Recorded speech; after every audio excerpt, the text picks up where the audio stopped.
Hi guys, இப்போ வந்து நம்மளோட கப்பி கலெக்ஷன்லாம் இந்த வீடியோவில் பார்க்குறோம். நம்ம வந்து இப்போ கப்பி ஃபார்ம் உருவாக போகிறோன்ற டாப்பிக்கில் வந்து டே 1 டே 2 டே 3ன்னு சொல்லிட்டு டேவாக அதோட இதை வந்து காமிக்க போகிறோம். இப்போ நம்மள்கிட்ட 4 வெரைட்டி கப்பி இருக்குது. அதுக்கு மேலே நம்ம கப்பி வாங்கி ப்ரீட் பண்ணுவோம். இப்போ வந்து 2 வெரைட்டி பர்ச்சேஸ் பண்ணிட்டு வந்திருக்கோம். இப்போ வந்து என்னென்னா வாங்க நம்மளோட கப்பி வெரைட்டி 4 வெரைட்டி பார்த்துக்கலாம். கைஸ், இதில் நம்ம 4 வெரைட்டி கப்பியும் இருக்குது. அதை 4 டப்லேயே வச்சுருக்கோம். இதோட குட்டிங்களும் கூட வெளியே தான் இருக்குது. இப்போ இதில் உங்களுக்கு ஒரு காமிக்கிற ஒரு வெரைட்டி கைஸ். இந்த வெரைட்டி வந்து நம்ம வந்து எப்படின்னா, இது வந்து ரெட் டைல் மெட்டாலிக் டெம்போயர்னு சொல்லுவாங்க. இந்த வெரைட்டி ஏற்கனவே நம்ம குட்டி போட்டு உற்பத்தி பண்ணிட்டோம். இதில் 3 பேர் தான் வாங்கணும். இதில் இப்போ இத்தனை பேர் இருக்குது. இதில் இருக்கிறது சில ப்ரீடிங் விட்டுருக்கேன். வாங்க பொறுமையாக எல்லாத்தையும் பார்ப்போம். கைஸ், இது நம்ம இப்போ வாங்கியிருக்க வெரைட்டி பர்பிள் பெரி ட்ராகன் கைஸ். ஏன்னா இது கொஞ்சம் ஸ்ட்ரெஸ்ஸில் இருக்குது. அதான் இந்த ஃபீமேல் கொஞ்சம் அந்த இடத்துல இப்போ படுத்துருக்கு. மற்றபடி இது எதுவுமே இல்லை. டெம்போயரோட அந்த பேட்டர்ன்லாம் சூப்பராக இருக்குது. அது இல்லாமல் இது ரிப்பன் வேறு. இது எனக்கு ரொம்ப பிடிச்ச வெரைட்டி. பார்ப்போம் இவங்க எத்தனை குட்டி போடுறாங்கன்னு. அடுத்து வாங்க கைஸ், அடுத்த வெரைட்டி பார்ப்போம். கைஸ், இதுவும் வந்து நான் தொட்டியில் வச்சு உங்கள்கிட்ட காமிச்சது தான்.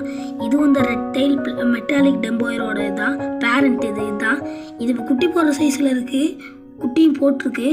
அந்த குட்டியில் நம்ம அடுத்த போக பார்ப்போம். மேலேருந்து பார்க்கும்போது விட்டுருக்கோம் கைஸ். இதில் 4 ஃபீமேலுக்கு 2 மேல்ன்ற ரேஷியோவில் விட்டுருக்கோம். ஃபாக்ஸ் ஸ்டைலும் போட்டிருக்கேன். அவன் வந்து ஃபாக்ஸ் ஸ்டைலில் தான் வந்து குட்டியெல்லாம் ஒழிஞ்சிக்கிட்டு. சரி வாங்க அடுத்த வெரைட்டி பார்ப்போமா கைஸ். இதில் இருக்கிறது வந்து எல்லோ கிளாஸ் பெல்லின்னு சொல்லுவாங்க. இதுவும் இந்த பர்பிள் பெரி ட்ராகன் இப்போ தான் நான் பர்ச்சேஸ் பண்ணிட்டு வந்தேன். இதில் இப்போ கூட எக்ஸாக தான் இருக்குது. எனக்கு தெரிஞ்ச பர்பிள் பெரி ட்ராகன் பிடிச்ச ப்ரீட் தான். இவங்க எத்தனை குட்டி போடுறாங்கன்னு தெரில. பார்ப்போம் இவங்க எத்தனை குட்டி போடுறாங்கன்னு. வாங்க அடுத்த ப்ரீட் பார்ப்போம் கைஸ். இது வந்து நம்ம ஒயிட் டெக்ஸ்டரோ பேரண்ட்டு. இது ஏற்கனவே குட்டி போட்டுருச்சு. நிறைய குட்டி போடுன்னு எதிர்பார்த்தேன். பார்த்தா வெறும் 20 குட்டி தான் போட்டுச்சு. ஒரு ஃபீமேல், இன்னொரு ஃபீமேல் இன்னும் குட்டி போடுற சைஸில் தான் இருக்குது. அது குட்டி போட்டோன்னே காமிக்கிறேன். இதுதான் நம்ம டே 1 கப்பி ஃபார்ம் உருவாக போகிறோம். இதில் பார்த்தீங்கன்னா ஃப்ளாஷ் லைட் போட்டிருக்கனால 4 மீனுமே ஸ்ட்ரெஸ்ஸாக இருக்குது. ஃபீமேலில் நல்லா லோடுடாகவே இருக்குது. பார்த்தீங்கனாலே தெரியும். வாங்க கைஸ், இப்போ அந்த ரெட் டைல் மெட்டாலிக் டெம்போயரோட குட்டிகளை பார்ப்போம். அதுக்குள்ளே தான் இந்த ஒயிட் டெக்ஸ்டரோட குட்டிகள் இருக்குது. வாங்க பார்ப்போம் கைஸ். இதுதான் அந்த டேங்க்கு. இதில் பார்த்தீங்கன்னா எக்கச்சக்கமான குட்டி இருக்கும். பார்த்தீங்கனாலே தெரியும். இதில் வளர்ந்த குட்டியும் இருக்கும்.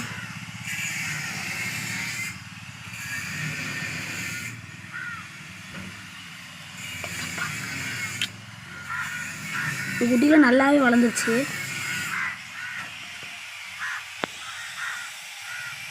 குட்டியில் ரொம்பவே அழகாக இருக்குது. இந்த குட்டியோட க்ரோத் அப்டேட்ஸும் இனி அடுத்தடுத்த வீடியோவில் வந்துடும். இதில் தோராயமாக மொத்தம் எத்தனை குட்டி இருக்குதுன்னு சொல்கிற கமெண்டில் சொல்லுங்கள்.